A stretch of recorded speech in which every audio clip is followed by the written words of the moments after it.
All right, we're live. Welcome in, everybody, to a historic episode of Just Another Year's Chicago Bulls. My name is Philip Charles Vanderheen IV, your host as always, and I am blessed to be joined by two men who are diehard Bulls fans, and they're either here late because they love the Bulls, or they're here up early because they love the Bulls. First off, we'll start with Troy. Whole lot of Bull man. Welcome to the show. And tell the people where they can find you and about your podcast, my man. Well, thanks for having me on, Phil. So you guys can follow me on Twitter at @whole or personally, if you want to do so, look at my crap at balls_Troy. Yeah, Aussie down here in little old Adelaide, where it's just after 8 o'clock in the morning. 8 o'clock in the morning, Adelaide, Australia, and it's also the 16th. Like, I want to note the dates here as well, because this episode is very weird and historic in a couple of ways. But yes, is the 16th where Troy is at 8 o'clock a.m. That's wild, man. And then we've got a returning guest. If you guys watch the channel, you guys have seen Neill on with me multiple times. Neill of C Red UK, man. Thank you for being here. Tell the people where they can find you and about your show as well. Yeah, thanks for having me. Location as well. My bad. Yeah, thanks for having me back again. It's always fun to talk balls with you, Phil. And yeah, I'm from C Red UK. For anyone that doesn't know, my name is Neill. I used to do it with another guy. It's just me now, so I'm going it on my own. And I am on the west coast of Ireland right now, so. Technically, it's still Friday here for another 23 minutes. Got to get that 23 in there. And then it becomes the 16th. So I'm filming on Friday, but I will finish filming on Saturday. That is absolutely insane, man. And yeah, I mean, graveyard shift. Yeah, exactly. I'm used to that anyway. Yeah, I mean, I will say, yeah, I guess Neill, when it comes to the Bulls, this is just par for the course for you, man. Yeah. This is early, actually. Yeah. Usually you have to wake up at 2:30 in the morning to watch the Bulls game. Absolutely insane, and I love it's one of my favorite things about. I've stated multiple times, one of my favorite things about getting into content creation has been seeing just how worldwide, the love of the Chicago Bulls is, and this episode is a real testament to that. This is as worldwide as it gets. I mean, I can't prove it, but I don't believe that there's ever been any content for Chicago Bulls live content where 3 or more people, where it's this geographically dispersed. Not to mention, 2 people are firmly in 2 separate dates, and one person is going to be in both dates during the episode. Quite insane, and I appreciate you guys being here. And honestly, we did this kind of. The idea has been tossed around, but it's kind of last minute in terms of tonight. So I really appreciate you guys again, and I wanted to stress that before we get underway here. But no problem, man. Thank you. Appreciate you, Troy. Actually, I wanted to start with you, my man. Before we get started on Bulls topics, I wanted to. Troy had me on his podcast last week. Whole lot of Bull. It was a lot of fun. I was on there with Hayes. We did his return episode. But Troy, I wanted to talk. I wanted you to just talk a little bit about how you got started podcasting, and then I guess. If you have any kind of schedule or anything like that, or how you plan to release content, just tell us a little bit about your channel. So ultimately got into the podcasting game thanks to, the guy down below us, Neill with C Red UK. He gave me my podcasting debut along him and Matt. I think it was a good couple of years ago now, Neill, I think it was. Yeah, it was, yeah. Yeah, it's a couple of years. And then, after that, I think my first podcast was my own solo podcast, just to say, was about 2 years ago. I had just gone over to Melbourne. There was a Luke Longley meet and greet at the NBA store there. So I got to meet Big Luke. And then just started making my own little podcast, to be honest, nothing spectacular, but definitely enjoyed it. And kind of wanted to get this thing going into a YouTube version, and it took a while. Had some things in real life going on that delayed it a fair bit, which some of you guys are both aware of. But yeah, here we are now, and no, it was absolute pleasure and honor to have yourself, Phil, and Hayes help me get it going last week. It was a lot of fun, man. It was a lot of fun, and it's actually really cool that Neill actually was on your debut episode as well. So kind of just a real full circle moment then for all three of us to come together right here. And I don't want to get too ahead of myself, but I feel like we're going to be working. There'll be many times for us to work together going forward in the future. So I'm excited for that.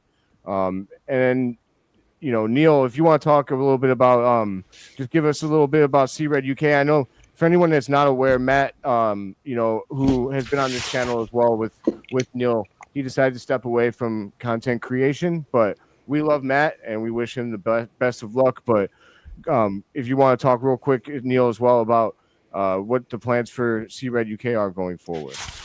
Yeah, absolutely. Like you say, we used to be a tandem job, as in myself and Matt used to record together and post everything together. And it just got to a point where he was ready to step away from it. So he handed the reins over to me completely. And I'm trying to do it on my own now going forward. So I'm hoping people are going to still continue to listen. We've been doing C-Red UK, or C-Red UK has been in existence now for heading into its fifth year. So we've been around a little while and been very, very lucky to get involved with some fantastic people, including yourselves.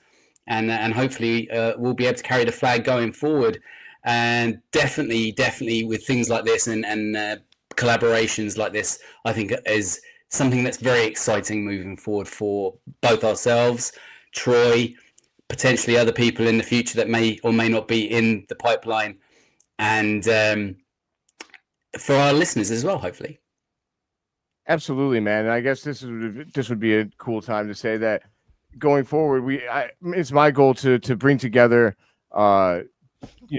big, or I guess Bulls podcasters from all around the world to collaborate more often. Maybe, I want to do some sort of once a month worldwide Bulls panel where we all talk about the thing we all love the most, at least in the sporting world, which is the Chicago Bulls. So I'm real excited for this to be kind of like the debut episode of that. I know Hayes is going to be involved with that as well, and going forward, it'll be fun to see who else we're able to bring in, especially, of course, we're not going to box out USA content creators, but I would love for other countries to get involved here. So if you're a Bulls content creator from another country and you want to be involved in this, please reach out, and because we're definitely looking for you. So, well, let's get started on talking some Bulls, man. The schedule was released, so I want to ask Neill. Neill, we'll start with you. Is there anything that really popped out at you from the schedule? Let me ask you: does the schedule release actually excite you? How does it make you feel? It's one of those things, isn't it? It's a marker where you're kind of waiting for it to come out, and then it comes out, and you've got 82 matchups to look at, and it takes a little bit of breaking down and going through it. There's obviously the big games that you look for straight away, whether that's within your own division, whether it's in your own conference, or whether it's just because it's one of those teams that you don't get to see so much, or players within those teams that you don't get to see so much. So that's always the fun of it. I haven't had the time to actually sit down and break it down and go through the whole 82 game schedule. But what I did look at was kind of the key dates that they put out just about an hour or so before they released the full schedule. And I was actually recording my own pod at the time, and I knew it was going to release just after I'd finished recording, which is exactly what happened. But every time. I know, yeah. But at the same time, I was able to look at the key dates, and of course, what wasn't there is what was more apparent, and that was no Bulls games on any of the kind of key dates that they tend to hone in on. Yeah, I mean, unfortunately, I guess we haven't earned it. Maybe. Yeah. I thought maybe the 15-6 end to last season and Matas Mazel as being an exciting young prospect might have changed that, but alas, it seems it has not. Troy, how about you, man? Anything that pops out of you from the schedule release? I think I know the answer. I watched your episode, but is there, is there anything that popped out of you, I guess, in terms of how the schedule looks, aside from no primetime games on holidays? No, obviously, the no primetime games on the holidays is to be expected with how the things have gone for the Bulls over the last number of years. So that's absolute no shocker there. Yeah, to be honest, as I said in my pod last night, the schedule is what it is. You got 41 home games, 41 away games. You play all the Western Conference teams twice only. You got your inter-division rivals 4 times, and then the other Eastern Conference teams 3 times, and I think maybe one of the divisions you play them 4 times, some of them 4 times as well. So, yeah, I'm not one of those guys who does that deep dive into the schedule and breaks it down. But when you see things like straight out of the All-Star break, we got 7 consecutive home games, which is good. Is it though? Yeah. Yeah, right. I mean, last season we were a better team, I think, away from the UC. Yeah, no, for sure. And and it's funny, straight after that 7-game homestand out of the All-Star break, I'm just looking at the schedule at the moment. We follow that 7 homestand with, was it 5-game West Coast trip? So Phoenix, Sacramento, Warriors, Lakers, Clippers. Great. No sleep that week for me then. And late nights for the guys in the US. Hey, I don't want to hear it. I don't want to hear it. No, exactly. No, the US guys have got no excuses whatsoever. No, if guys like Neill and obviously Matt's still getting up at stupid hours in the morning to watch these games, and obviously not just you guys, but everyone in the UK, Europe, and all that stuff that get up at ridiculous hours to watch the Bulls games live. Man, hats off to you guys for doing that, because I know I certainly couldn't. It's a devotion, shall we say? Yeah, and actually, and just one thing that people who don't know me, but I don't. Obviously, you guys know this. I can, unless it's on a weekend. For me, I can't watch games live because the games are happening while I'm at work. Yeah. So I have to stay off the social medias completely until I've watched the game. That when I get home, later that night. Yeah, see, that would kill me, having to avoid everything.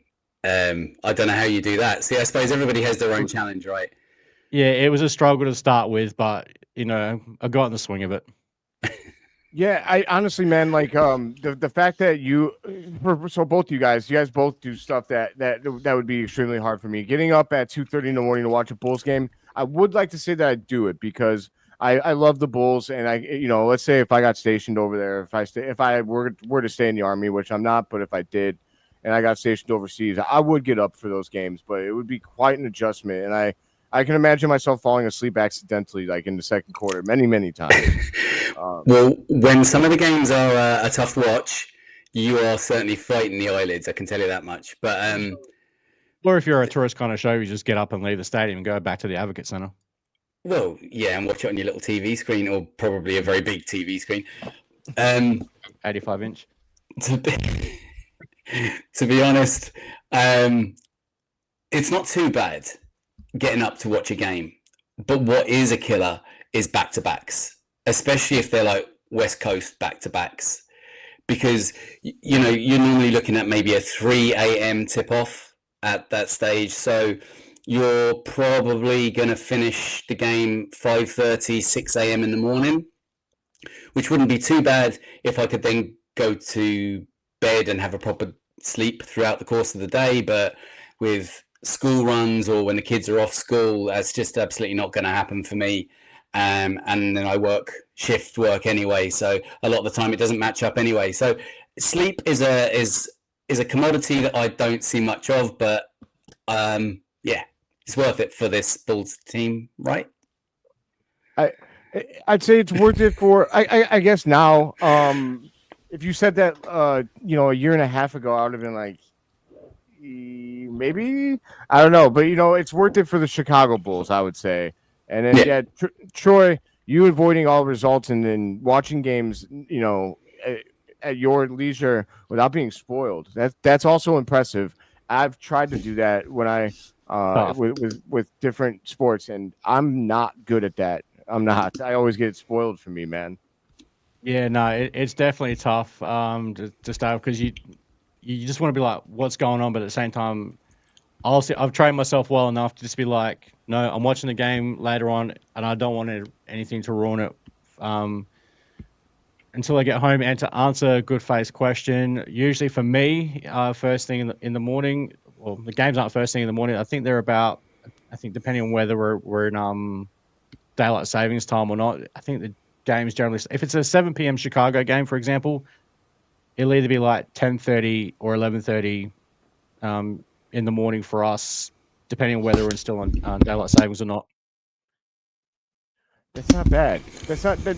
I mean, obviously, like that would be bad for my work schedule, but that would be different to watch games that early. But I imagine, I guess, I would at least have a lot of energy for it. And then Neill, if you want to give everybody if you want to give Faith your sad answer to what time your games are usually at. Yeah, well, like I said, West Coast games are normally around 2-3 a.m. start. So I love it. I love it when the tip off is delayed as well. It's great when it takes 20 minutes before they actually tip off the game. Extra bonus. But also, I'm probably the only person who hates free basketball. I hate it going to overtime, especially if it goes to like a double overtime, because at that stage, I'm hanging. But at least East Coast games and Central games, they're kind of more sensible hours, normally a 12 or a 1 a.m. tip-off, which is a lot more kind of reasonable. Yeah, man. I just remember that 4 overtime game against Atlanta about 5-6 years ago. So for example, I started watching that game at 8 o'clock my time, and I probably wasn't done till about midnight. That's wild. That's actually insane, man. I mean, hats off to you guys for that dedication, and I mean, nobody. That really just brings into light your tagline, Neill. Sleep is optional, but love for the Bulls isn't. Exactly that. I love that, man. But all right, man, let's dive into some of the Chicago Bulls questions that are burning in everybody's mind. And I guess first and foremost is the Josh Giddey contract situation. And we got sure this is Troy's first time on the channel, and Troy's from Australia, so he's close to this. And so Troy, man, I'd love to know, what are your thoughts about the Josh Giddey contract situation just in general right now? Obviously, Josh Giddey being the Australian guy, also played for my hometown Adelaide 36ers before he got drafted by OKC. I kind of just want this thing to hurry up and be done. It's dragging its feet along now. So whether this ends up being like that reported 3 years, $65 to $7 million deal, both me and you, Phil, would love to see him get that 5-year, 150. But we know that's not going to happen. No. But yeah, no, it's just taking too long now. Obviously, we saw that Martis Bazelis dropped a little potential teaser on his Instagram yesterday. Was it the day before? Is he hinting that Josh is about to sign a contract, or is he saying like, "Come on, man, hurry up and sign already"? I guess we'll find out in due time. But yeah, no, I'd love to see this deal get done. But these people who say that he's not even worth a qualifying offer, I don't know what's up with that. Yeah, man, I agree with that. I mean, I'm not going to say this anymore because I shouldn't give this opinion any airtime at all. But I did have one guy that told me that he's not even worth the qualifying offer, and I almost jumped off a bridge. I almost walked straight out this window, which is on the second floor. Don't do that. But, no, don't do that. Not gonna let somebody's bad sports opinion do that for me. But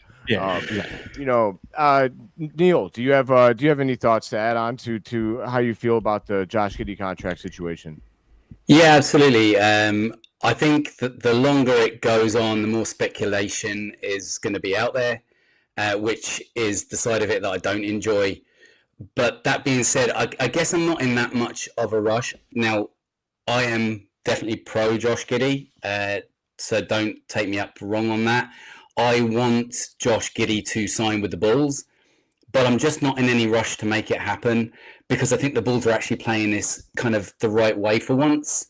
But I don't want them to play hardball to the point where Josh feels like his nose is a bit out of joint, because I think he's proven to us that he definitely has a certain sensitivity about him, that when he's unhappy or he feels snubbed, that it takes him a little while to get his head straight after that.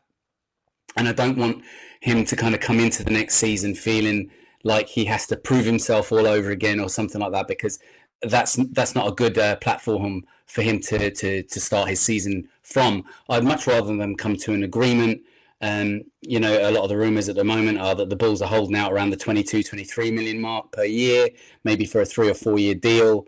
I wouldn't be any bit pushed to go up to the 30 million like apparently his camp is looking for, but I think somewhere sitting around the 25 million mark is good for both camps.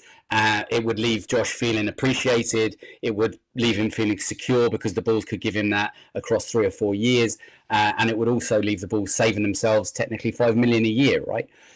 But the point that I've been kind of pushing on it, and the thing that I've brought up is, I'm sure you guys remember a couple of years ago when Kobe re-signed and he got a nice Bulls friendly deal, but there was sweetness put in with it. Now we never really found out exactly what those were officially, but there were sweetness put into it. So things along the lines of, if he managed to average certain number of points or assists or double doubles or whatever it may be, or make the all-star team, or make an all-NBA team, anything like that could be added into the Josh Giddey deal. It gives him a target, it makes him feel appreciated, but at the same time it's not a guarantee for him unless he manages to excel within his role, which is what the Bulls want. So if he manages to do that, it's still a steal for the Bulls, even if they have to pay him. And if he doesn't manage to do it, well, then the Bulls have saved money, so it's a win-win. Yeah, I agree with all of that. Now, like, you know, Troy, you made a comment that, you know, I'd like to see him get his 30 mil. Yes, as a big Giddey fan, and as someone that supports him, and as someone that does believe that, like, I think he's much more of that guy at the end of the season than he was prior to that, before we didn't give him the reins. I understand the people that say that you can't pay him off of just the last 21 games. I've had this dialogue with some people on my channel, and it's, you know, they're like, well, it's not just the last 31 games, it's the last 3 years. I understand what you're saying, that because he has been a solid player the last 3 years, but he wasn't a $30 million a year player statistically until that last 21 games. Now, if he's that guy, yes, he's 30 million. He's worth $30 million a year. A 20-point triple-double is worth $30 million a year. Frankly, it's worth more than that. Yeah, that's almost max money. Yeah, for sure. I mean, end of story. So I understand what they're saying, and as Giddey fan, I would like to see that. But I'm a Bulls fan too, and what Neill said is true. Like, they are actually doing the right thing here. They have all the leverage. Like, it sucks that this is happening to a player that I really, really like, because if it was like, if this was Vucevic, I'd be like, don't you dare move. Don't you dare move. Don't you stand on business. But because it's Josh Giddey, and I think that he's a special part of this team and a pillar, I want them to move. I think what you said, Neill, and I think, I'm not sure if you said it too, Troy, like 20, why can't we get to 25 million and add some freaking incentives here? And then that way, you know, I mean, add the 20-point triple doubles an incentive, whatever. I mean, and, you know, there, if you or something close to that, if you average 28 and 8, you get to 30 million, you know, like it seems so easy to me, and I don't understand, but maybe that's why I'm not an agent in the NBA. I digress. Yeah, and I will add to my thoughts with that as well. Like, obviously, don't get me wrong, as much as I want Josh to get paid, the Bulls are doing the right thing by actually negotiating for once, and it just seems weird that this is the guy that they decide to do their hard negotiations with, as opposed to Nikola Vucevic or Patrick Williams, where they've given them the money before they've even had a chance to hit the open market. Whereas now Josh Giddey, who's a guy who's actually shown he's worth a decent contract. Now, how much money that what you decide he's worth, that's up for debate. But when a guy like Patrick Williams is getting a guaranteed $18 million a year for 5 years, Giddy's definitely worth a lot more than that. And that's where I think that's where the Bulls kind of created their own market with Josh by giving Patrick Williams $18 million a year. Nikola Vucevic, yeah, you can make an argument for him getting $20 million. But they set the market with Patrick Williams. Now everyone goes on about how the NBA market and and people have brought up Jalen Suggs and Emmanuel Quickly, and with free agency to say, well, the NBA determines what your market is. Well, that is absolutely true to a certain extent, but the Bulls also set the market with the Patrick Williams deal, in my opinion, at least. But I'm glad they're finally negotiating. Yeah, I think so. I think as well that they almost want to correct their mistakes and roll back a bit on what they did with Patrick Williams, but they're doing it with Josh Giddey to try and save face.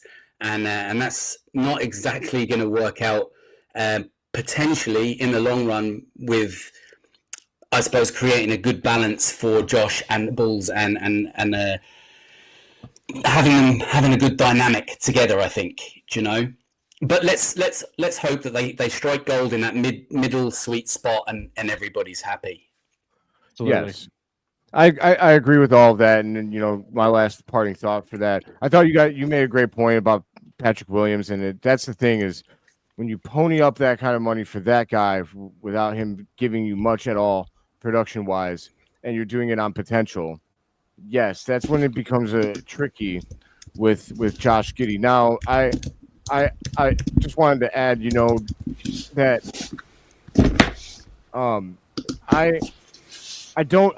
I agree with what you're saying. I believe it was Neill that said that Josh's personality and that he's shown that he does have feelings, right? Like that, and that things do, hit home for him. I don't think that's a negative because I'm speaking as a man who does wear his heart on his sleeve. As anybody who watches my content would clearly see that.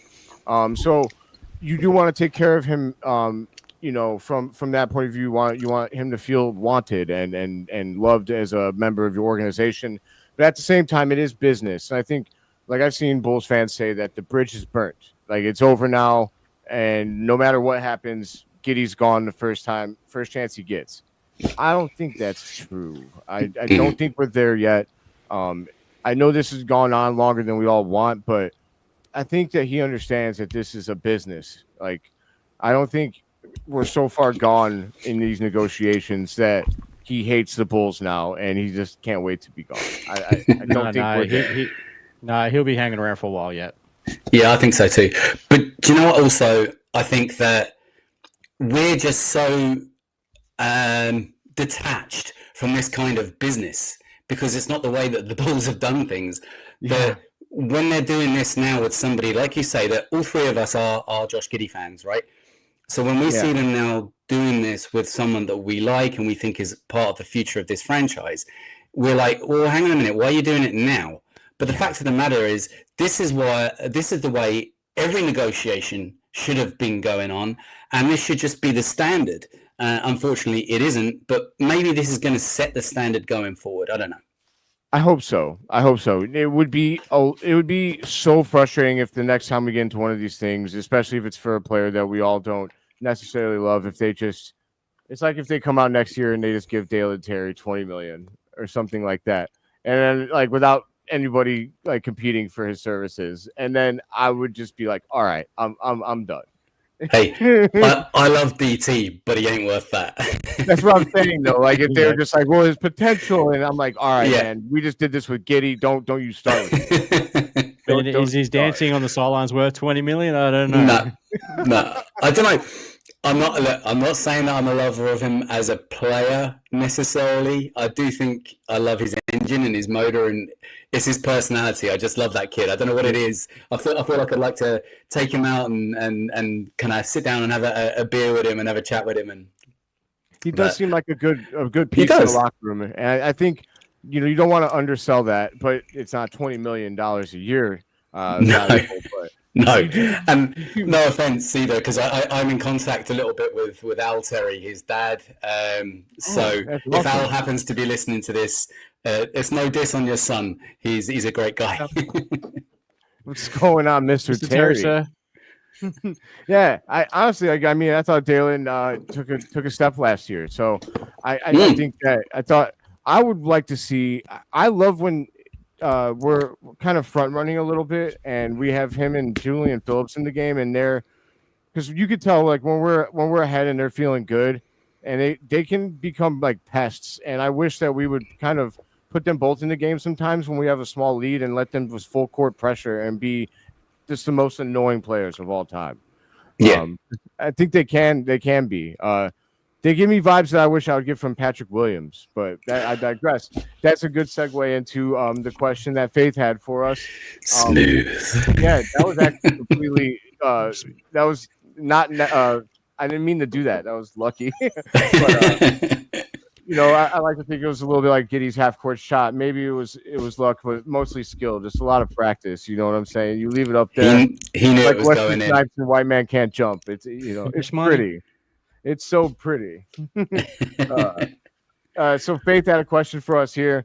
Do you guys think that Patrick Williams can be traded? Do you want him to be traded? I guess in reverse order, let's answer that question first. Do you want him to be traded, and then can he be traded? Neill, we'll start with you on this one. Okay, as far as do I want him to be traded, I'm going to roll it back a little bit first before I answer that. I was the biggest P. Will stan for the longest time. For the longest time, I really believed that this kid could break through. He had the physical tools. He just needed to crack the mentality factor. He never has, and at this stage, I think he probably never will in a Bulls uniform anyway. He needs a change of scenery. He needs to go. We need that contract quashed somehow, get some sort of remuneration and recuperation from it. Yes, at this point, I would like to see P. Will traded. Whether or not he can be traded, it's going to take a team that wants to take a flyer, wants to take a punt on him, thinking that they are the ones that will be able to enable him to turn the corner. And I just don't know if they're at this stage. I don't know if there's a team out there that's prepared to do that. That's very, very fair. Very fair, Neill. So Troy, how are you feeling about it, man? Do you think that do you want him to be traded, and can he be traded? Yes, I do want him to be traded. It's been a struggle with people. Like obviously, knowing Neill, that's been his guy for the longest time, and those sexy rainbow threes. Yeah. But yeah, as so many of us have said, it's like, Hayes has joined us in the comments now. Like Patrick, the problem is not his abilities; it's what's up here between the ears. He just doesn't have the mental ability for some reason to get this thing going. Like he's got the physical makeup, he's got the talent, but for some reason, just whatever's going on in his head is just preventing him from becoming the player that we were hoping he was going to become, especially when we took him at 4th overall. Now, the question is, can he be traded? I think we've seen many times in the NBA that any contract is tradable. It's just what you get in return for it. That's the next thing. Like, can you muster a second round or a couple of second round picks for him in a trade? Like we've seen that, and I know Hayes has made a video about this recently about the RJ Barrett rumors. I think it was something on the lines of Patrick Williams, Javon Carter, and I think it was that Portland pick to the Raptors for RJ Barrett. Now, is that a deal that you can potentially look at? RJ Barrett's deal is 2 years. Now, if somehow Hayes wants to jump in with us, if he might correct me. I did throw him. The link is in our chat, so if he'd like to, he's more than welcome. He knows that. And if he doesn't want to jump in, we'll just let us know. Let us know in the chat, Hayes. I think that RJ Barrett's deal is 2 years less than Patrick Williams' contract.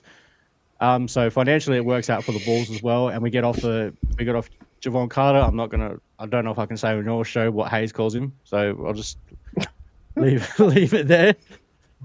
Nah, Yes, Barrett Barrett is 2 years less. Yes, thank you, Hayes, sir. But yeah, can he be traded? Absolutely, he can be traded. It's just a matter of will Bag of anyone peanuts. actually trade for him? Yeah. It's funny. I think when we were still talking about, I can't remember who the player was. I think it was the center from the Suns. Richards was it maybe Nick Richards? I think is Nick maybe. Richards. I've done a video about him, and I think I seen a Suns fan had commented, and they're like, "We wouldn't do that trade without Patrick Williams being involved," and I was like, "Okay, like, Done. like you can have him." What was the trade? What trade? I was hypothetically speaking about acquiring Nick Richards, or I can't remember what it was. It was something involving the Suns and acquiring somebody from them, and like a Suns fan was in the comments, and because my hypothetical didn't include Patrick Williams being a part of it, and he's like, "We wouldn't accept a deal without Patrick Williams." I'm like, okay, like that's not going to hold me up, man. Faith, to answer your question, I think that Patrick Williams can be traded, but will he be traded? I do want him to be. I want him to be traded, but you know what? At this point, for what we're gonna get back for him, I don't know. I mean, I would like to think that. I'd like to think that I don't know. I don't want to hold out hope for somebody that has literally let me down every single time. But to be honest, like if in some miracle of some universe, this man figured it out, he could change the course of this team completely. If he somehow figured it out, if the switch flipped somehow, the talent that the man has would actually make this team unbelievably dangerous all of a sudden. If you believe in a small ball lineup where Noah Essengay is playing your 5, which apparently he's done overseas at times, that would be nuts. Then that's like your ultimate small ball death lineup, right? You throw Matas at the 3, or P. Will at the 4, whatever, and then Essengay at the 5. That's you're running some crazy small ball lineup of really young guys that you ideally have a lot of potential. I wouldn't love that. I like my traditional centers. I do. But I don't think it's going to happen, though. I think that we're going to be stuck with the guy throughout the course of his contract. If anything, if we get off him, I think it'll be in the last couple of years at best. So, I don't think we'll take it on 4 years of that money. No. Yeah. It's just, salary dump, maybe. Yeah. I want to give a quick thought on this. Essengay is a project. We're not expecting him to be good right now. He's 18 years old. We selected him to be good in a couple of years. I actually I started a campaign on one of my episodes where I said, please, Bulls fans, be patient when it comes to Noah Essengay. There's a great chance that his playing time this year when he gets in is going to be rough to watch. And we just have to ride with it, man. I know I'm asking Chicago to be patient for a player. Yeah, trigger word. That's a really tough ask. If he's not Michael Jordan right now, he ain't worth a damn. Yeah, that's unfortunately so true.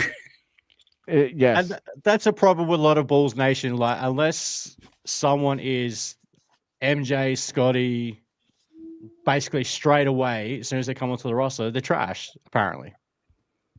Like, I don't know. Are you guys? Some of Bulls Nation just. Real quick, are you guys getting any feedback? It sounded like a banshee there for a second. Yeah, I definitely heard it.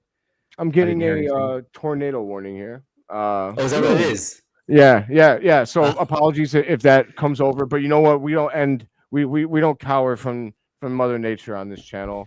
We just we stand up. Tornado. We stand up, and we I'm gonna punk her out. So we're not going down for her. But anyway, man. Let's see. My dad's got a comment. we're going to poke P Will a bit and challenge his ego. I think the problem is, does he have an ego? No. I don't know if it's that. I think he just doesn't react to being poked. I mean, they've tried that a few different ways, and he just sits there eating his chicken pasta and doesn't move. Chicken palmy. Chicken palm. Yeah, it's like that meme, you know, where like they're poking him with a stick and do something. Do something. Yeah. Come on, Pat. Do something. I think one of my I mean, last, like, yeah. you know, oh, go ahead, Troy. No, it's like, yeah, like you were saying, like Pat has been poked, or I think, sorry, maybe Neill who said it. Pat has been poked in so many different ways, like positively, like trying to the positive reinforcement, and then trying to put a rocket up his ass to like get something out of this guy, and just nothing seems to work. So I don't know, that's where I'm just done with Patrick. Like nothing seems to get this guy motivated. And it's unfortunate like because he's a QB hell of a player. Yeah, it's like the gif of the dog sitting down drinking a cup of tea with the room on fire. Yep, it wouldn't matter. Nothing. It's all fine. All good here. Yeah, I agree with all of those things, man. It's just really, it's tough, man. I one of the last Bulls articles I published when I was still writing was a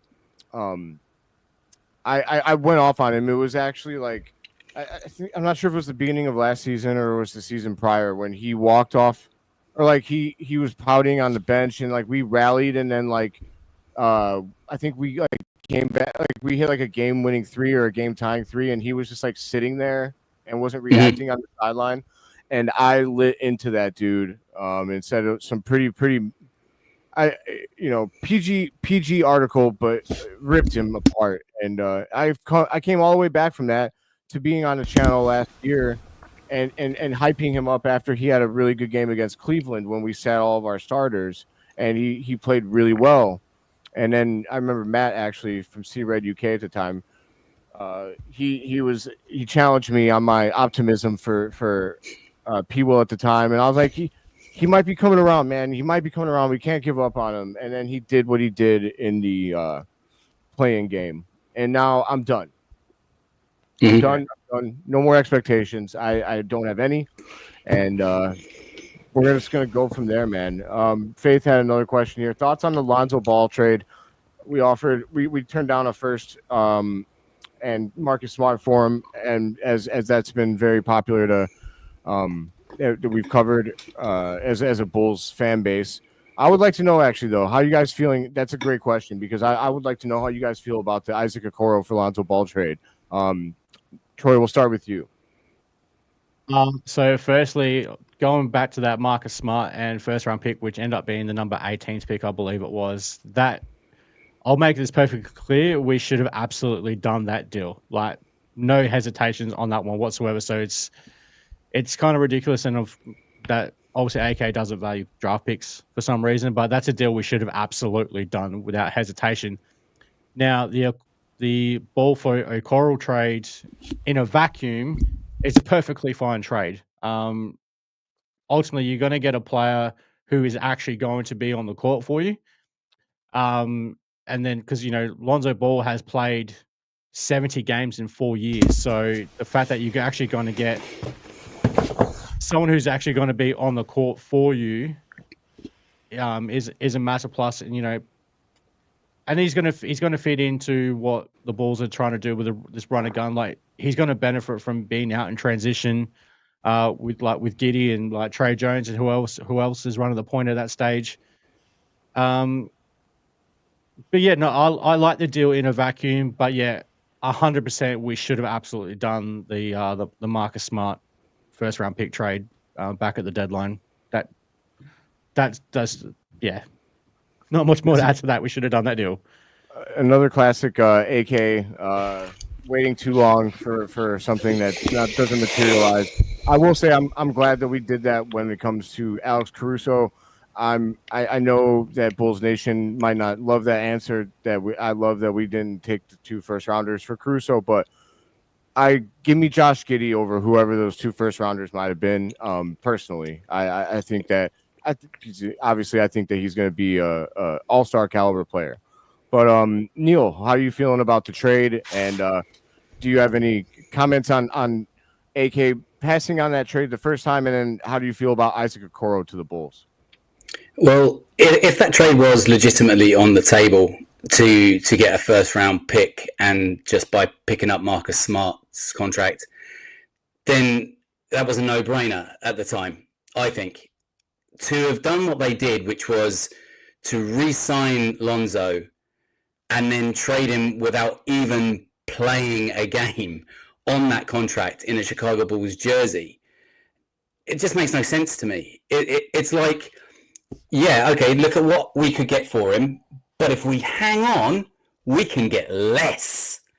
And that's just not smart business sense. And it was just another example of AK not reading the room and like you say, hanging on too long and then ending up having to take a lesser deal. Fair enough, my man. I personally, I heard, I'll first talk about the fact that we passed up on that trade. When it comes to Okoro, I think that there's actually a chance that he can end up making me feel like I do right now about the Giddey passing up on the 2 firsts for him, because I think Okoro could have actually a really good positive impact on this team. I heard, I can't remember what podcast he was on. I think he might have been talking to KC. It was somebody, but he got brought on to it was a Cleveland beat report guy that got brought on to some podcast, and he was talking about how the league isn't allowing Okoro to be like, Caruso's crazy physical on the perimeter, and he gets away with it a lot because he has a reputation for being a strong defender, and he's a veteran. He thinks that Okoro's not getting the same respect right now, but when that does happen, if he earns veteran respect, that he could have the same kind of impact, because he thinks that he's that level of perimeter defender. He thinks that he's Alex Caruso type of good on the perimeter. So I wasn't as familiar with Okoro's game. I don't watch Cleveland Cavaliers games.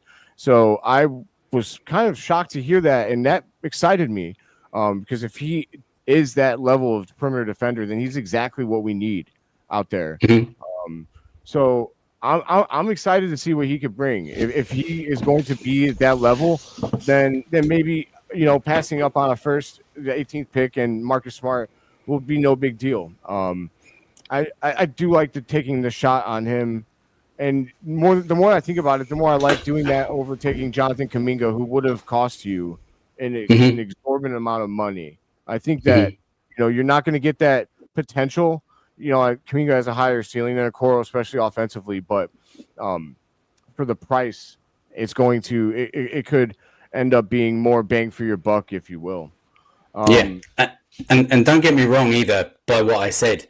And if anyone has watched the latest pod that I put out, I actually talk about Okoro potentially being the X factor for this Bulls team next season. So I am really excited to see how it pans out. It was just purely based on whether or not they should have traded Lonzo sooner for more. Yes, at that time, certainly.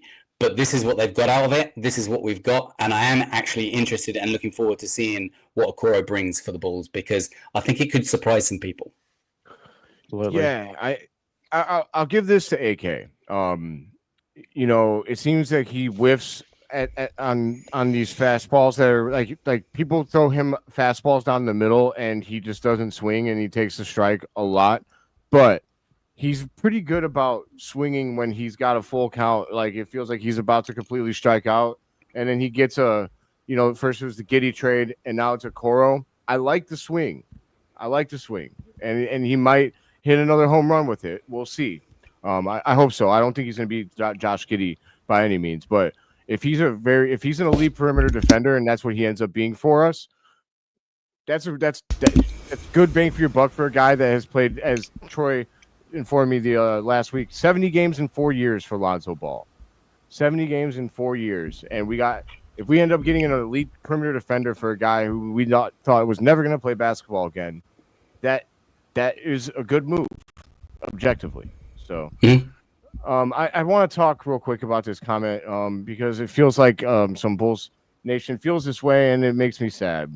Tom Thomas is a big supporter of the channel. He's been very kind to me, so I don't want to be too mean to him here. But Thomas, what in the world are you talking about, my man? This is insanity. Don't be part of the problem. I don't know if you guys have comments on it, but $13 million a year for a guy that averaged 20-point triple-double over the last quarter of the season is craziness. I don't know why. You can miss Caruso, but $13 million a year for Giddey is wildly disrespectful. Yeah, we all miss Alex. Yeah, like that goes. Like he was absolutely loved here in Chicago, and everyone goes on about the ceiling of what is Josh Giddey going to bring to the Bulls. Is like, well, at the same time, you want to go and like massive congratulations to AC for winning the title with OKC. Like, and not to toot my horn, but I saw that coming last year after they got knocked out against Dallas. But we didn't get that far with AC himself. So, and as much as important as he was to us, we didn't get that far, and we still had apart from generally Lonzo, we still had a fairly decent, healthy team, and it had Zach LaVine, we had DeMar DeRozan. It still capped out at 39 wins. And that was a team full of bunch of 30-year-olds like with DeMar and Vooch and AC and all that. Whereas this last season we had a relatively young team with our main guys were 22, like Josh is 22, Kobe's about 25 now, Martis is 20, still got the 39 wins. So when you look at it in that sort of pathway, I mean the future's a bit brighter at the moment as opposed to what it was with the DeMar led team. Like Josh is worth a lot more than $13 million. Yeah, man. I feel like a lot of people were like, well, we did the same, we finished at the same record. Yeah, when we traded Zach LaVine, we went on the run after that. So with Zach LaVine, we were far worse without we were way below 500. And when we traded him, we ended up going on a run. Like the young Bulls, like the fact that this team ended up with the same record as the last Bulls team was a huge positive. A lot of people treated it like a big negative. No. The fact that we finished at the same record was a crazy great accomplishment for this young Bulls team. So I understand the pessimism from Bulls Nation, but guys, there's more reason to have hope today than there's been in 5 years. And but James in February and March don't matter. Yeah. Sorry, Troy. No, you're good. You're good. No, to shout out Samity in the comments, like this team is actually doing what Phil. This team's actually doing what Garpax said we were going to do back when we got Dwayne Wade. Younger and more athletic. We're doing it now. Yeah. So yeah, we're going to get younger and more athletic. Here's Dwayne Wade and Rajon Rondo. It's going to do it. It's going to trust the process and see where it takes me. The boys said they love the culture. Yeah, and there's a couple of topics I wanted to hit before we sign off here for the night. I know we've already been here for 53 minutes, which is nuts. When you're talking ball with friends, this time is flying by for me. But so I wanted to talk about two things, and one was the culture. I'll say that for last. But Matas Buzelis, I wanted to talk about Matas because we're going into year 2, and I thought it's been fascinating to see how this young man who can't even go to the liquor store and grab a freaking Coors Light has really taken on a leadership role. And I don't know if they've asked him to do that, but just listening to him in interviews, talking about I think he said something like, Noah Essengay, he's got the same kind of attitude as me. I'm always here really early, and so is he. I'm just like, dude, this guy's 20 years old talking like this. This is nuts. This guy is built different. I would love to know how you guys feel about the way he's conducted himself this offseason so far, and what you want to see and expect in year 2. Neill, we'll start with you on this one. I love it.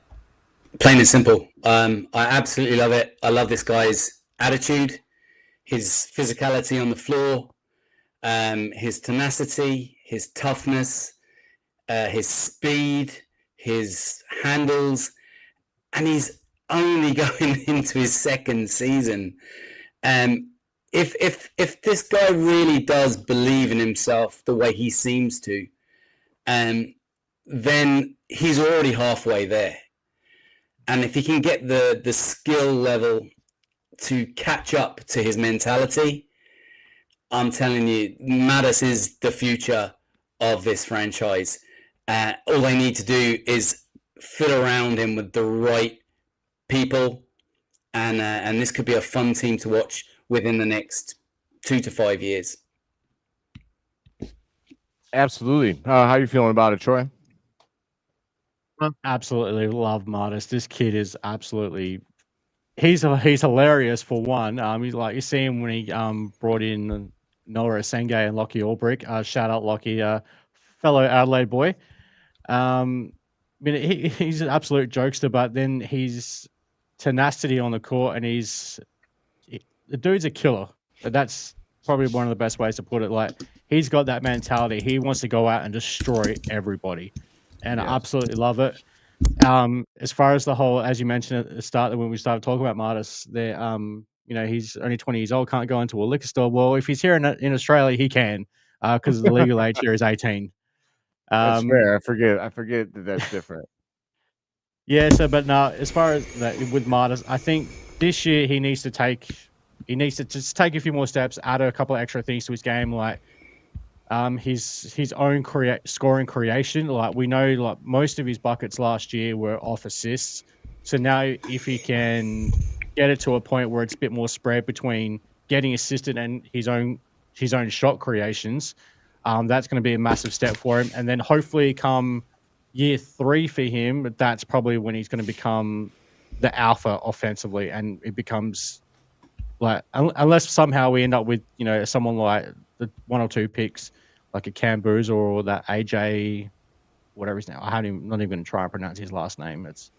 But if we don't get one of those guys, I think the 26-27 season in like year 3 of Martis, I think that's when he becomes the man.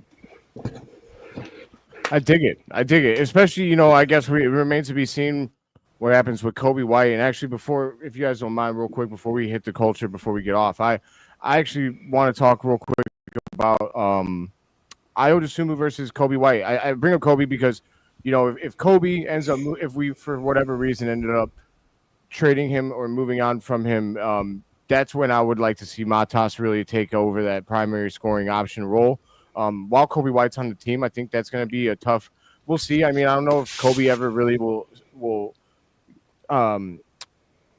give up that role. If anything, maybe it's just like a couple of primary options, and there's not really, you know what I mean? Because Kobe's an elite scorer. He puts the ball in the basket. I don't know if he'll ever be a secondary option on this team now, because he just lights it up. And it's not because it's not because he's forcing it. It's because my favorite thing about the way Kobe scores is he scores within the flow of the offense. It's not it's not like, Zach and DeMar. Love those guys. Love what they did for the city. But the ISO ball stuff, it's not always for me. I know you need that ability in the playoffs, but it kills my insides when literally you come down and that's what the possession is like. You throw it to a guy and he has it for 20 of the 24 seconds of the shot clock. It kills me.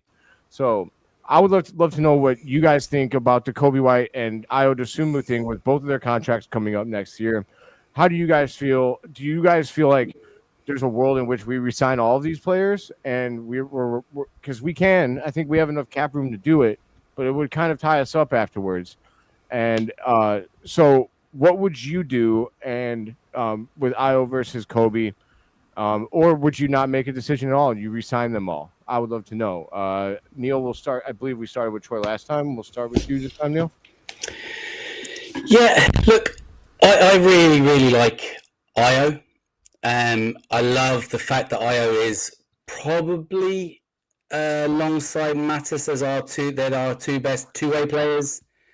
And and you're not really quite getting that from Kobe, but then you're getting more of an elite scorer in Kobe White.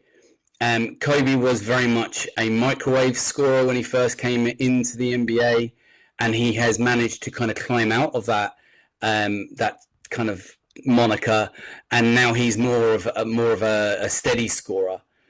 But my big issue that I have with Kobe White, and this isn't to say that I don't like him, because I really, really do. But my big issue with Kobe White is he is too slow to get going every season.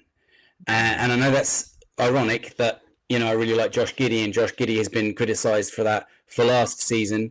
But I think there were more factors involved in that with Josh that I don't think we're going to see as much of a repeat of that going forward. Whereas Kobe, we've seen it year in, year out, that he's always much, much slower to kind of find his feet every season. And if he's going to be our number one option, especially on offense, I need to see that earlier on before I make a decision on keeping him as a Chicago Bull. So if you were to put a gun to my head, let's say, and say, look, pick one, Io or Kobe, I think I'd rather see Io stay with the Chicago Bulls.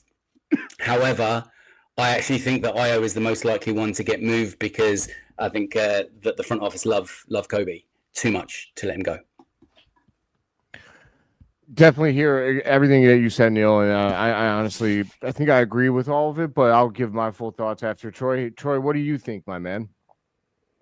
When it comes to Kobe versus Io specifically, if we had to make a decision between one of the two, I'm going to take Io, because like he's that Swiss Army knife. He best two-way player on the team right now. Like he can absolutely score. Like he's not a scorer, but he can absolutely fill it up, and he's gonna push it in transition. He's gonna, as we see with Trae Young, like his own son there, like locks him up.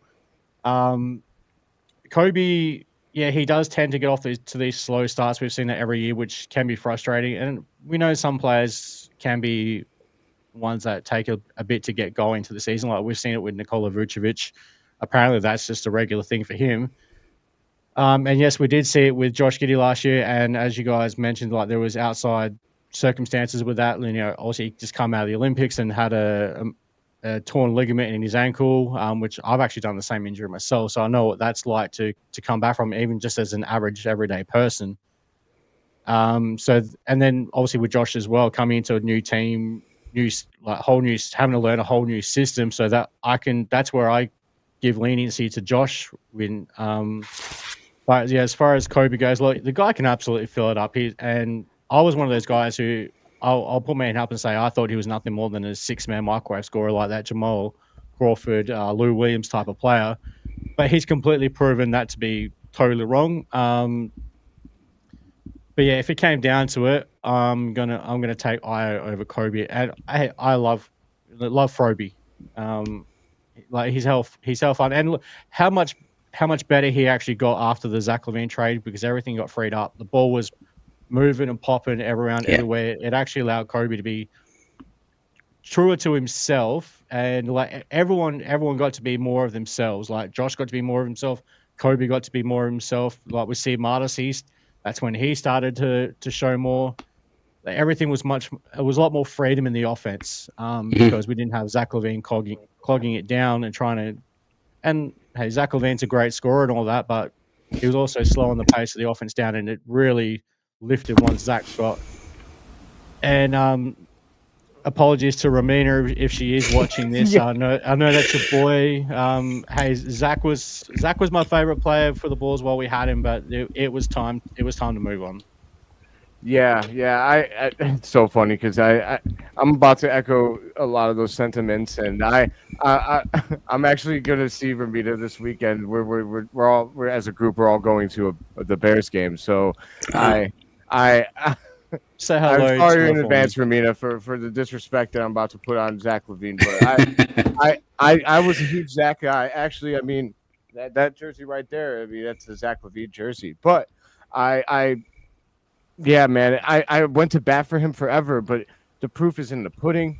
And like we traded him, and then everything looked so much better. Like I don't know what it is about Zach, because he's such a great individual player. The guy can light it up. He's so athletic. I don't know what it is, but it's like he's not a winner. There's just something about some guys are winning And basketball. look what's happened in players. Sacramento. Yeah. Did they not watch the Chicago Bulls games? No, Apparently not. Oh, well, Yeah. Zach and DeMar, like that'll work with us. No, we can make it work. Yes. By the way, Sacramento, if you would like to get rid of Domantas Sabonis, we have a player named Nikola Vucevic who you guys can Yes. really use on your The team. Sacramento Bulls. Wait till you see the three of these guys play together. Zach, DeMar, and Vooch. It's unbelievable. Go for it. Championship right now. Just give them the title. Yes. We only got to see Zach and his offensive players more up tempo. I hear you. At the same time, though, we were with him, we were losing. As soon as we traded him, I do think it's tough, man. Like, I don't know if maybe we just didn't build the right team around him. And I know that Zach has his defenders, and I don't mean this to be disrespectful to him as a basketball player. Right. It's just never fit in Chicago. I know you guys aren't Bears fans. For me, is this an analogy to Justin Fields? Perhaps. It's hard to gather much data on T-Sport. Like you guys said, if he's that could have single-handedly won some games, I guess the chances in the old. Yeah, I do think we did him a huge disservice when we got DeMar DeRozan. I would agree with that completely, because at that point we picked up another guy like him, and then Billy clearly preferred DeMar, and so Zach kind of got put in the corner, and he was, I don't know. I do think Zach put up with a lot of really bad Chicago Bulls teams. He had to put up with Jim Boylan. He'll go down as one of the. What's that?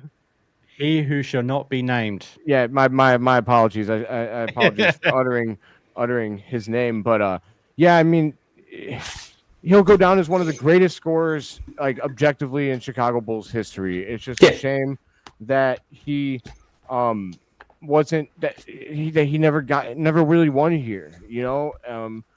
To answer to real quick answer the question from my own question and Faith's question about Kobe White. I feel like I would also keep Ayo Dosunmu. I used to feel like Kobe White would net you more value in a trade, but the more that I hear from league circles and then talking about it with you guys, I guess maybe the league is feeling the same way that we do about, yeah, he's an elite scorer, but does that offer you more to winning than what Ayo Dosunmu does? Is a very complete basketball player. Swiss Army knife was a great way to describe him, and I love what Ayo brings. I really love what he offers as far as defensively, as a leader, as a team guy. But Kobe White too. Kobe White to me is kind of like what I always hoped Zach would be in terms of just like he's really, really great for the team. His scoring fits within the way the offense is. Oh, is that Rob from the Discord? I wasn't sure if that was Rob from the Discord. It might be. If it is, shout out Rob. Shout out Rob. That wouldn't make sense. I know that he's I know he's a Zach guy. I think he was anyways. But I think if we have to trade one of Kobe and Ayo, I'm trading Kobe. But maybe you do resign these guys. I mean, it's just tough because I really want a center badly. So if you could pay all these players and still somehow come away with a center of the future in whatever way that you would acquire him, then I'm much more inclined to be like, yes, let's do it.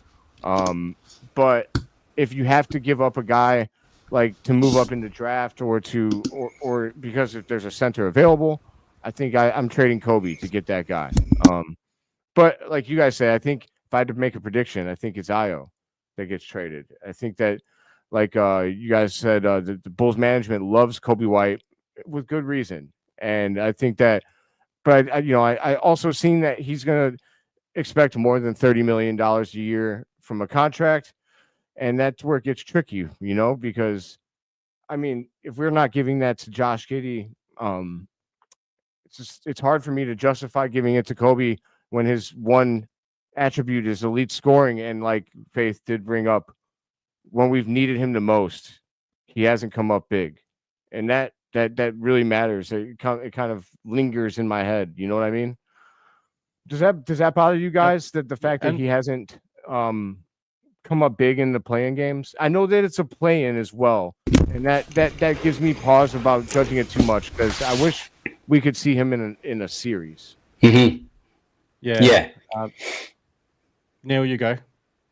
If you got No, anything I was just agreeing that I'd like to see him across a series rather than a win or lose one-hit wonder game. But I do think that we need to see more from Kobe in the postseason, whether it is play-in or playoffs, and we just haven't seen it yet. Yeah, So I think it's, obviously everyone goes back to the Miami playing game, where Kobe just had an absolute shocker. But who knows what that could look like in a 7-game playoff series as opposed to a 1-game knockout. Now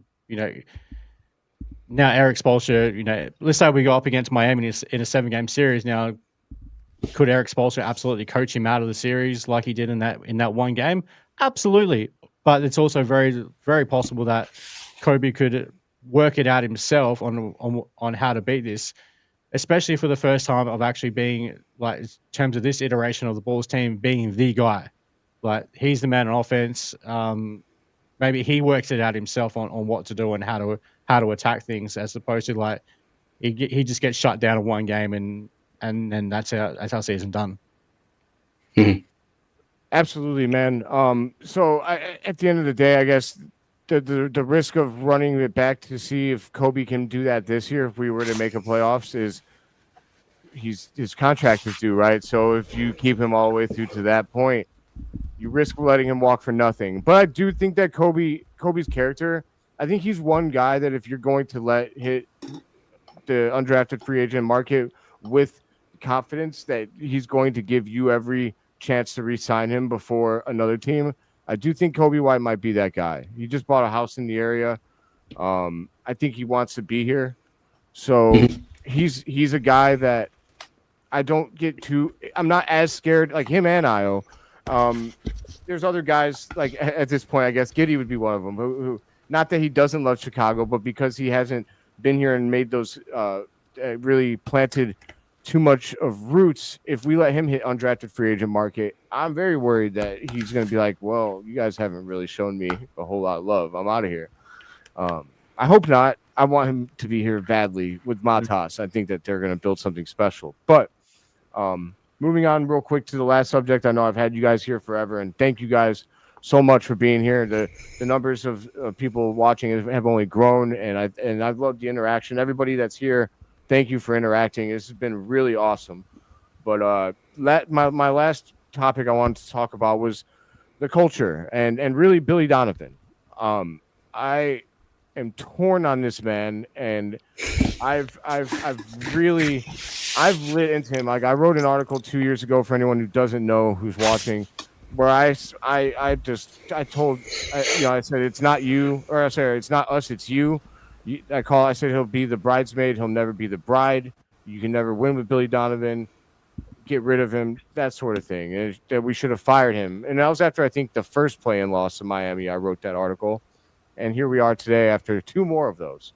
But it's weird because I feel much better about him than I did back then. So I'd love to know how you guys feel about Billy Donovan and the culture that he's trying to or has instilled in this locker room. I know that we haven't been winning, but these guys love him.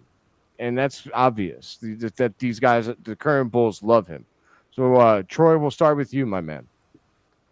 Yeah, as you're just saying there, it's clear that the players absolutely love Billy. And I think this iteration of the team probably actually suits his coaching style a lot better, as opposed to having guys like DeMar DeRozan and Zach LaVine, where it's going to be more isolation ball. And I think we've seen it with Billy Donovan in Oklahoma City, where his offense just seems to run a hell of a lot better with an actual point guard. So now he's got that here in Chicago with Josh Giddey.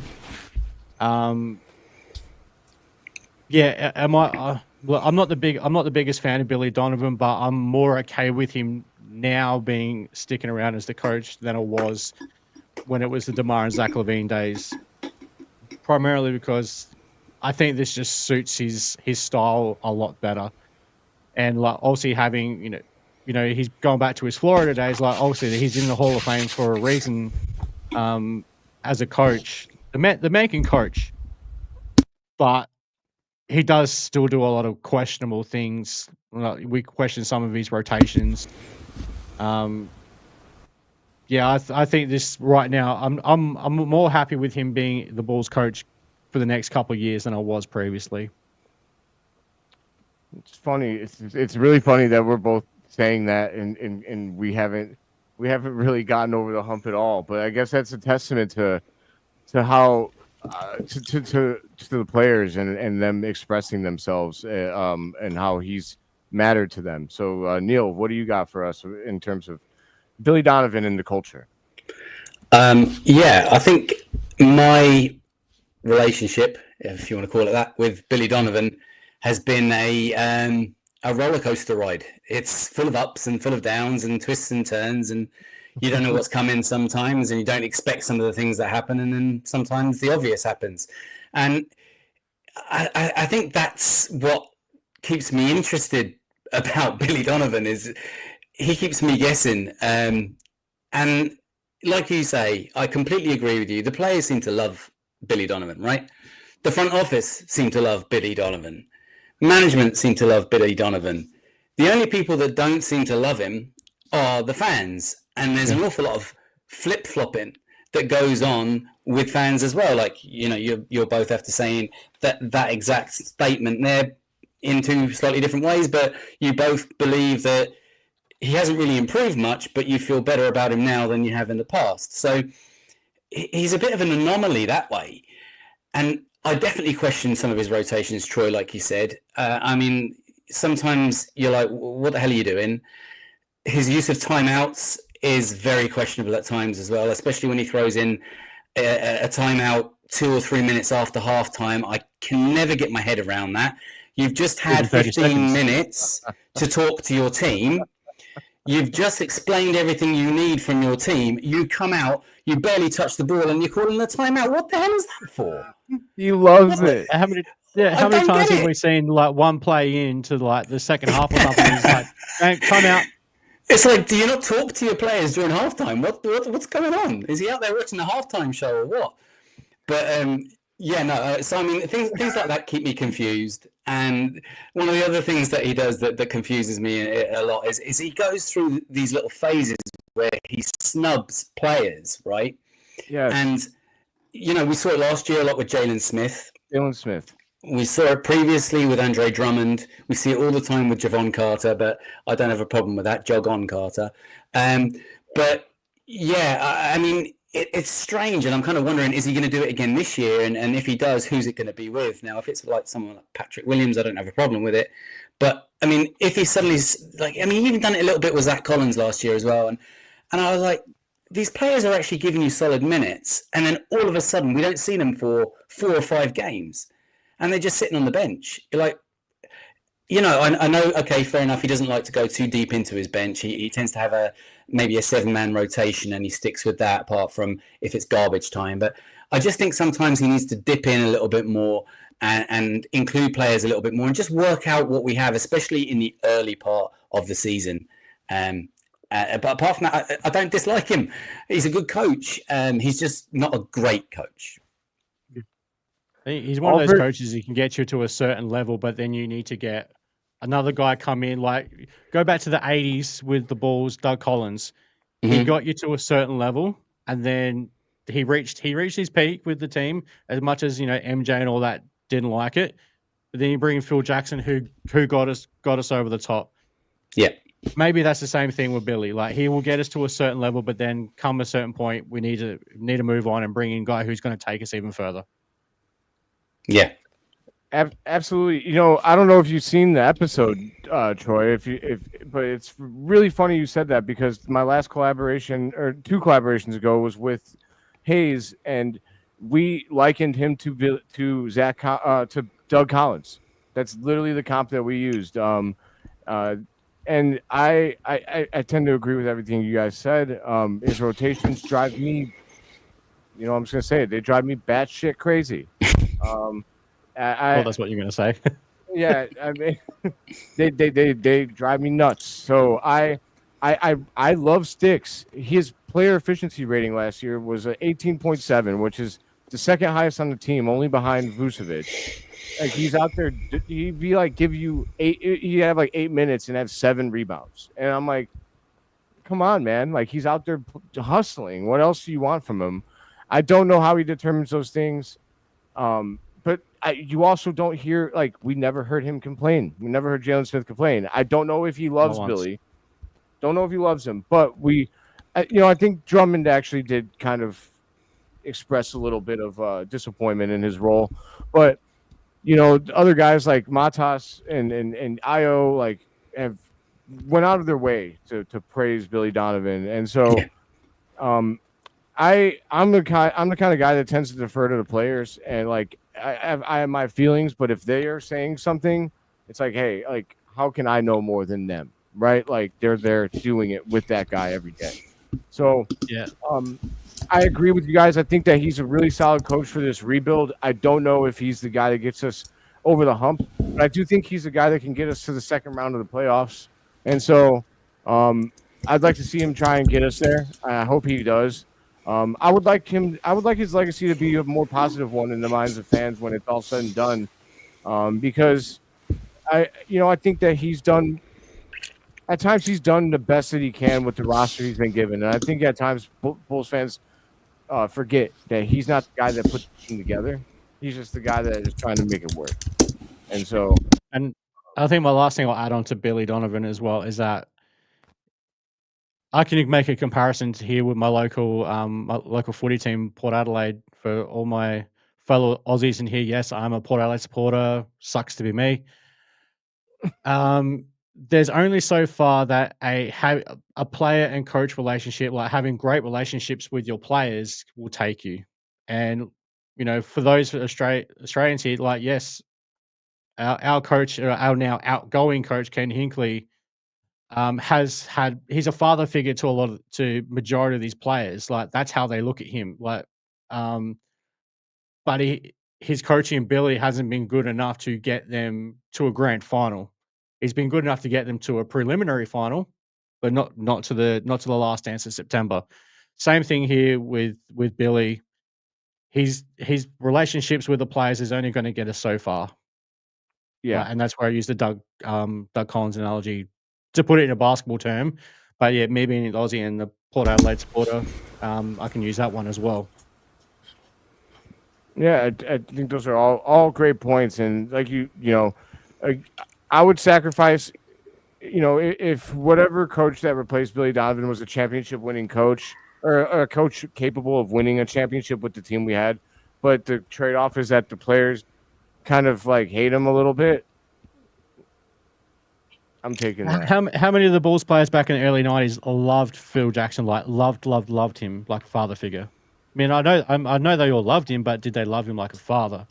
Because like you guarantee he was on their asses a lot too. He was hard on them, and They and respected him, though. what was that? Oh yeah, if They didn't love respected him. yeah, absolutely, Neil, absolutely. If they didn't love him, they absolutely respected him. Yeah. And that's the difference. Yeah, don't need any of our players to love our coach, but as long as they respect him and they listen to him and they play for him, that's Mhm.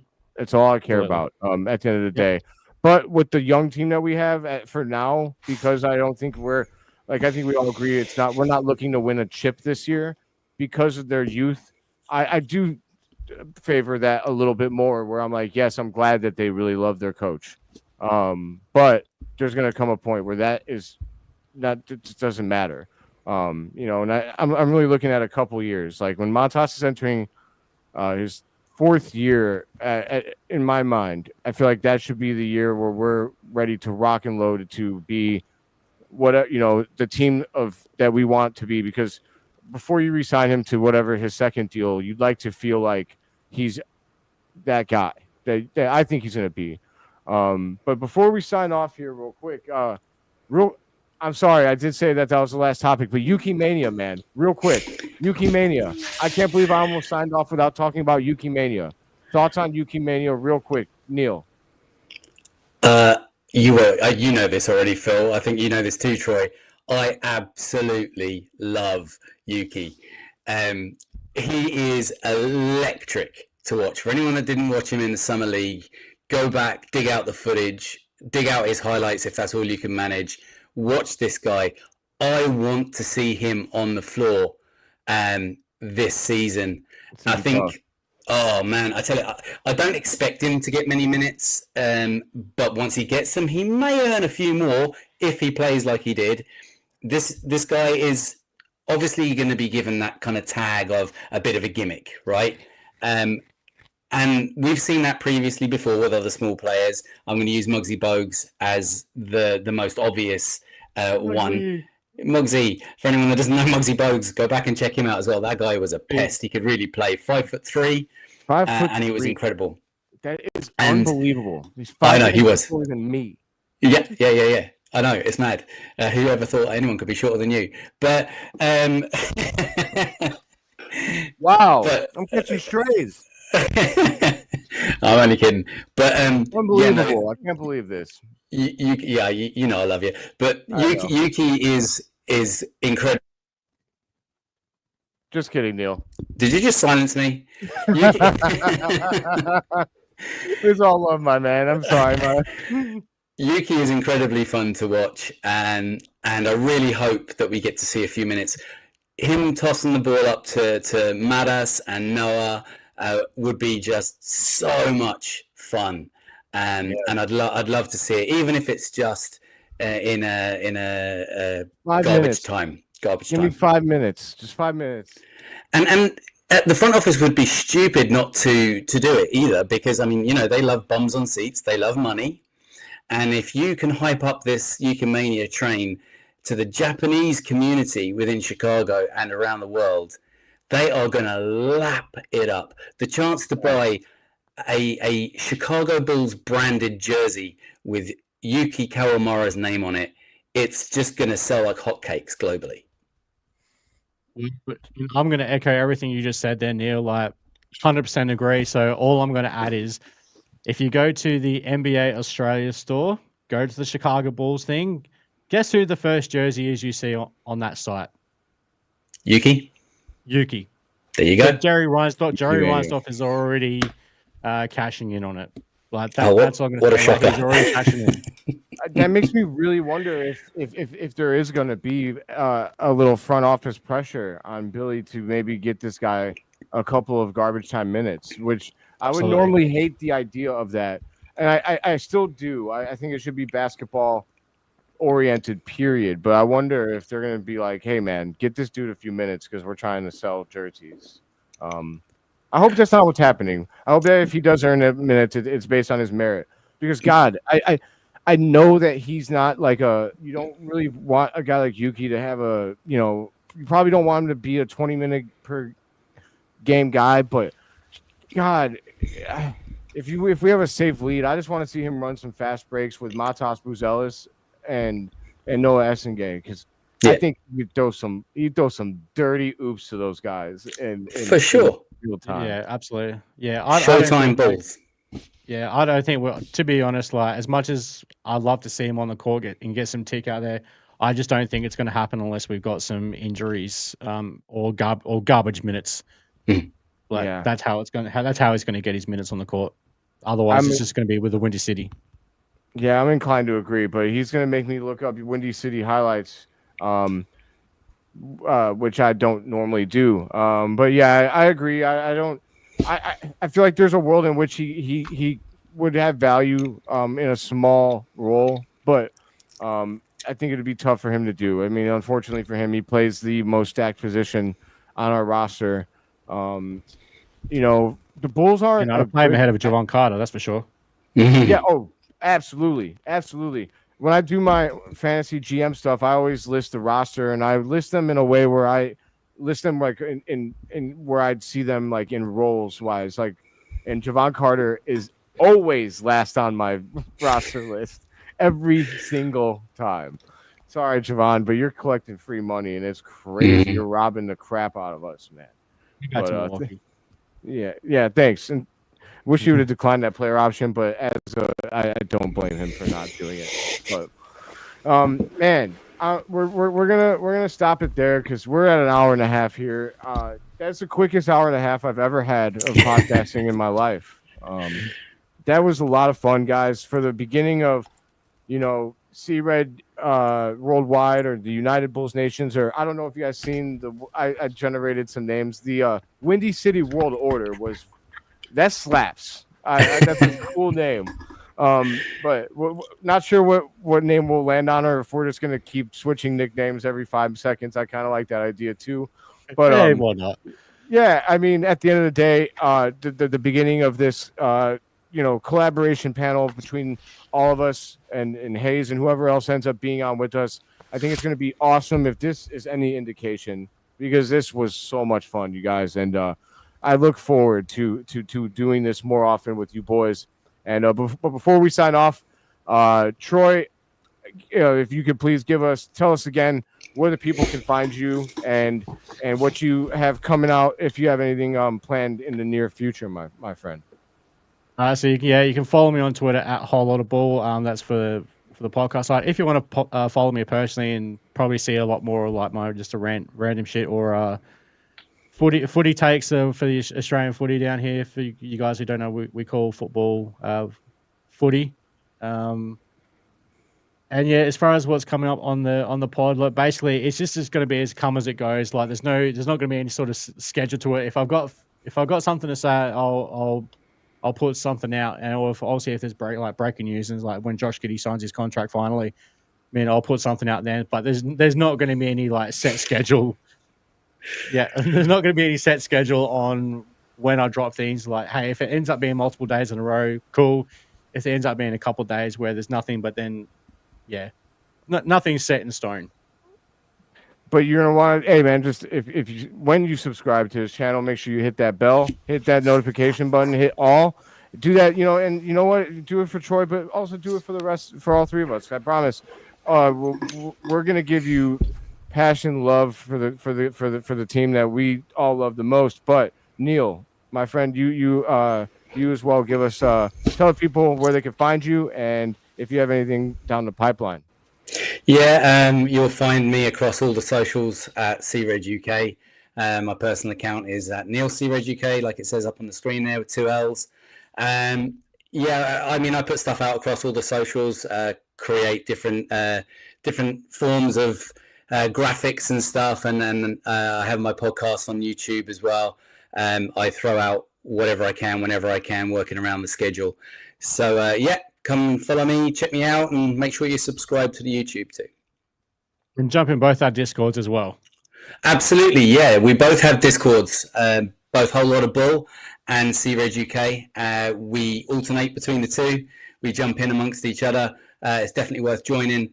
I don't know what your plans with your Discord are, Troy, but we do a live Discord channel for all the games as well during the season.